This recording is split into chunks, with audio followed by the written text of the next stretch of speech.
నమస్తే ఫ్రెండ్స్, నేను మీ మంజుల. ఈ వీడియోలో నేను క్యారెట్ హల్వా ఎట్లా చేస్తానో చూపిస్తాను. ఈ క్యారెట్ హల్వా కోసం ముందుగా హాఫ్ లీటర్ పాలు చిక్కటివి తీసుకున్న, హాఫ్ కేజీ క్యారెట్ తీసుకొని తురిమి పెట్టిన. ముందు పొయ్యి మీద పాలు పెట్టుకోవాలి. ఇంకో స్టవ్ మీద కడాయి పెట్టి నెయ్యి వేసుకోవాలి. అందులోకి డ్రై ఫ్రూట్స్ వేసుకొని వేయించి పక్కకు తీసుకోవాలి.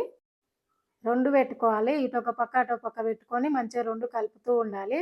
పాలు మాత్రం చిన్నగా పెట్టుకోవాలి మంట. సైడ్ల పొంటి అట్టుగట్టకుండా పొంగకుండా చూసుకొని మధ్యలో మధ్యలో కలుపుతూ ఉండాలి. ఈ క్యారెట్ తురుముని నెయ్యిలో వేసి బాగా వేయించుకోవాలి. ఇక్కడ ఈ క్యారెట్ తురుముని కలుపుతూ ఉండాలి, అక్కడ పాలని కలుపుతూ ఉండాలి. రెండింటిని చూసుకుంటూ చేసుకోవాలి. ఇది అక్కడ అది పొంగనియొద్దు, ఇక్కడ ఇది మాడనివ్వద్దు. ఇట్లా వేసుకోవాలి. క్యారెట్ బాగా వేగిన తర్వాత పాలు హాఫ్ లీటర్ పాలు పావు లీటర్ కంటే తక్కువ అయ్యేటట్టు మరిగించుకోవాలి. చిక్కగా మరిగిన తర్వాత ఈ క్యారెట్ తురుములకు పోసేయాలి.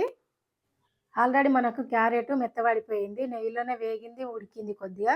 ఈ పాలు పోసినాక కూడా మంచిగా ఉడికించుకోవాలి పాలు దగ్గరికి అయ్యేంత వరకు. ఇప్పుడు ఇందులోకి 100 గ్రామ్స్ చక్కెర వేసుకోవాలి. స్వీట్ ఎక్కువ తినవాళ్ళు ఇంకా కొద్దిగా వేసుకోవచ్చు. ఇప్పుడు ఇందులోకి హాఫ్ టీ స్పూను యాలకుల పొడి, డ్రై ఫ్రూట్స్ని వేసేసి 1 స్పూను నెయ్యిని కూడా వేసేసుకోవాలి. పిల్లలు స్వీట్ అడిగితే ఈ క్యారెట్ స్వీట్ని చేసి పెట్టండి. క్యారెట్ ఇష్టపడని వాళ్ళు కూడా ఇష్టంగా తింటారు.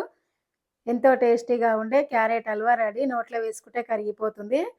నచ్చితే మీరు కూడా చేసుకోండి. వీడియో నచ్చితే like, share, subscribe. Thank you for watching.